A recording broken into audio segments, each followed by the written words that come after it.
नमस्कार, SPT news में आपका स्वागत है। पेश है 8 अगस्त मंगलवार दोपहर 1:15 बजे राजस्थान की 15 बड़ी खबरें। इस न्यूज बुलेटिन के प्रायोजक हैं विनी केक एंड मोर। तो सबसे पहले एक नजर डालते हैं आज के हेडलाइंस पर। घमंडिया ताकत को एकता ने जवाब दिया, पीएम मोदी का इंडिया पर करारा तंज, आखिरी बॉल को छक्का समझो। लोकसभा में आज अविश्वास प्रस्ताव पर चर्चा, राहुल करेंगे बहस की शुरुआत। 4 से 15 अक्टूबर के बीच लग सकती है आदर्श आचार संहिता। व्हीलचेयर पर राज्यसभा पहुंचे पूर्व पीएम मनमोहन सिंह और सरकार ने देर रात नए जिलों में लगाए कलेक्टर एसपी। और अब खबरें विस्तार से। भाजपा संसदीय दल की बैठक में प्रधानमंत्री नरेंद्र मोदी ने कहा कि विपक्षी गठबंधन आपस में विश्वास की कमी से जूझ रहा है। उन्होंने विपक्षी गठबंधन पर तंज कसते हुए कहा कि घमंडिया ताकत को एकता ने करारा जवाब दिया है और आगे भी देते रहेंगे।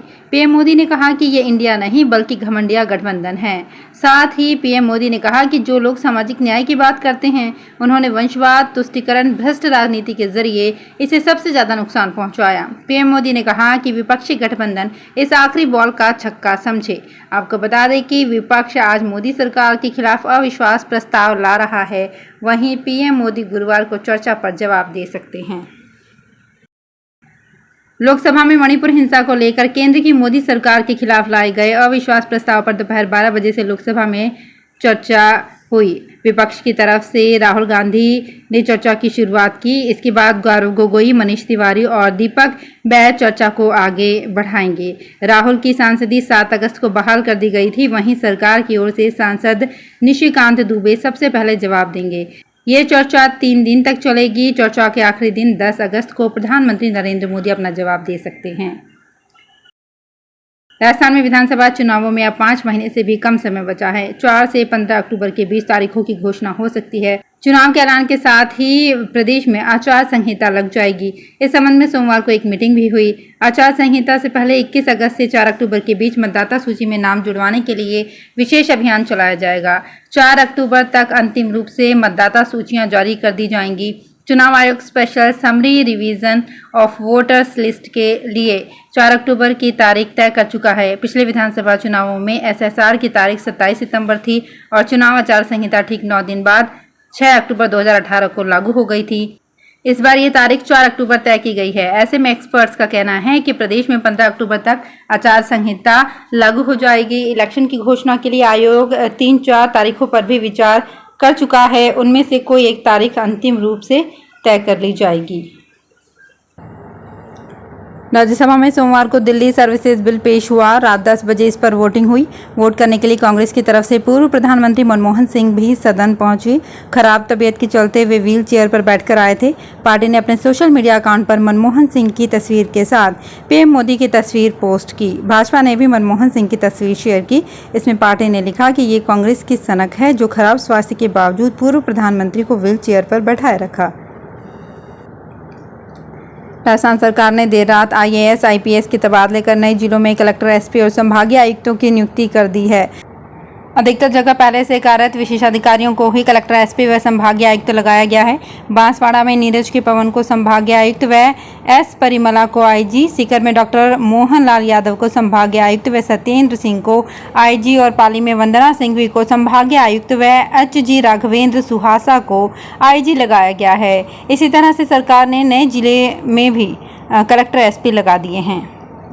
मिस राजस्थान 2023 का खिताब जयपुर की वैष्णवी शर्मा ने अपने नाम किया है। इस साल 6 रनर अप टाइटल भी दिए गए। सभी 7 गर्ल्स को अलग अलग क्राउन पहनाया गया, लेकिन इन गर्ल्स का मिस राजस्थान तक पहुंचने का सफर आसान नहीं था। किसी को पैसों की कमी की वजह से अपनी पढ़ाई तक छोड़नी पड़ी तो किसी के परिवार ने साथ नहीं दिया। एक ब्यूटी क्वीन ने तो अपना 24 किलो तक वजन घटा लिया। इस साल मिस राजस्थान के लिए 5000 से अधिक लड़कियों ने ऑडिशन दिए थे।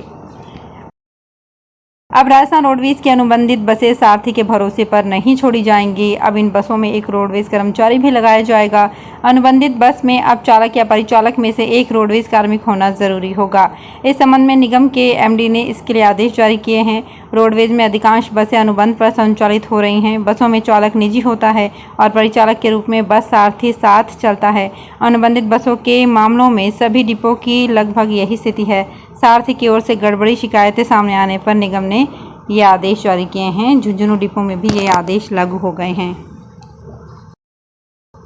राजस्थान सरकार ने नीम का थाना जिले के लिए जिला प्रशासन की प्रशासनिक और वित्तीय स्वीकृति जारी कर दी है। इनमें कलेक्टर, लेखाधिकारी, सहायक लेखाधिकारी ग्रेड 2, अतिरिक्त निजी सचिव, निजी सहायक 1, उपनिधि परामर्शी, कनिष्ठ विधि परामर्शी, कनिष्ठ विधि अधिकारी, सहायक राजस्व लेखाधिकारी ग्रेड 1, सहायक राजस्व लेखाधिकारी ग्रेड 2, तहसील राजस्व लेखाकार, संस्थापन अधिकारी के एक एक पद की मंजूरी दी है। वहीं प्रशासनिक अधिकारी के 2, अतिरिक्त प्रशासनिक अधिकारी के 2, सहायक प्रशासनिक अधिकारी के 3 पद भी स्वीकृत किए गए हैं। प्रत्येक जिले के लिए 34 पदों की मंजूरी मिली है। ओएसडी हरजीलाल अटल ने कहा कि ऑफिस तैयार होने तक कलेक्टर कार्यालय एडीएम ऑफिस में चलेगा। नए जिलों की स्थापना होने के साथ ही सरकार ने देर रात आईएएस व आईपीएस अफसरों की तबादला सूची जारी कर दी। कार्मिक विभाग ने आदेश जारी करते हुए सीकर एसपी करण शर्मा को भिवाड़ी एसपी के पद पर स्थानांतरित कर दिया है। पारिस देशमुख अब सीकर के एसपी होंगे। वे पहले श्रीगंगानगर की इसी पद पर तैनात थे। सीकर से अलग होकर नए जिले बने नीम का थाना में अनिल कुमार को एसपी लगाया गया है। वहीं विशेषाधिकारी सत्येंद्र सिंह को अब सीकर संभाग के आईजी की जिम्मेदारी सौंपी गई है। भाजपा ने आम आदमी पार्टी के सांसद राघव चड्ढा पर सदन में पेश मोशन में फर्जीवाड़े का आरोप लगाया है।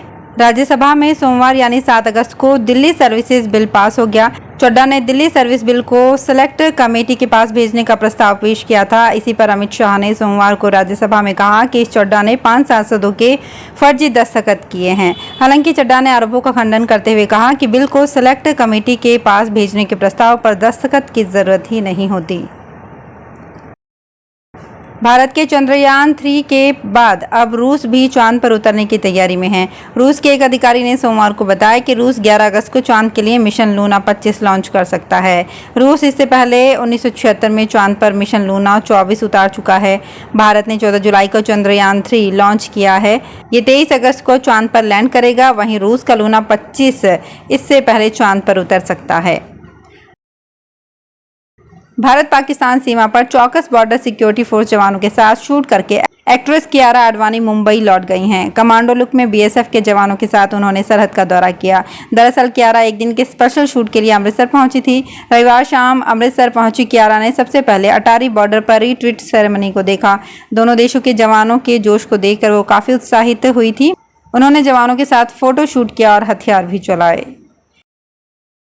इंडिया पोस्ट ऑफिस ने ग्रामीण डाक सेवक की 30,000 से ज्यादा पदों पर वैकेंसी निकाली है। इसके लिए 10वीं पास उम्मीदवार इंडियन पोस्ट ऑफिस की ऑफिशियल वेबसाइट पर जाकर 23 अगस्त तक ऑनलाइन अप्लाई कर सकते हैं। वहीं इसके बाद 24 से 26 अगस्त तक आवेदन फॉर्म को उम्मीदवार एडिट कर पाएंगे। इंडिया पोस्ट ऑफिस में राजस्थान, दिल्ली, उत्तर प्रदेश, बिहार, हरियाणा, पंजाब, उत्तराखंड, मध्य प्रदेश, छत्तीसगढ़, हिमाचल प्रदेश और अन्य डाक सर्किल में स्थित पोस्ट ऑफिस में ग्रामीण डाक सेवक के 30,041 पदों पर भर्तियां की जाएंगी। राजस्थान लोक सेवा आयोग की ओर से कनिष्ठ विधि अधिकारी के कुल 140 पदों पर भर्ती के लिए प्रोसेस जारी है। कैंडिडेट 9 अगस्त तक आवेदन कर सकते हैं। इसमें सिलेक्शन एग्जाम और इंटरव्यू के आधार पर होगा। परीक्षा अक्टूबर 2023 में होने की संभावना है। आयु सीमा 1 जनवरी 2024 को न्यूनतम 21 वर्ष और अधिकतम 40 वर्ष से कम होनी चाहिए। हज के मुकद्दस सफर से लौटे हाजियों का सोमवार को झुंझुनू रेलवे स्टेशन पर इस्तकबाल किया गया। हाजी मोहम्मद आमिन व उनकी पत्नी साजिदा बानो सोमवार शाम दुरंतो से झुंझुनू पहुंचे। यहां रेलवे स्टेशन पर नगर परिषद के पूर्व नेता प्रतिपक्ष जुल्फिकार हाजी अनवर, निजामुद्दीन खोकर, एजाज नबी, अयूब खोकर, मोहम्मद बशीर, समीर, अब्दुल लतीफ़, बाबू शेरवानी आदि अनेक लोगों ने हाजियों का फूल माला पहनाकर हज की मुबारकबाद दी। तो फिलहाल इस बुलेटिन में इतना ही। फिर हाजिर होंगे कुछ और बड़ी खबरों के साथ।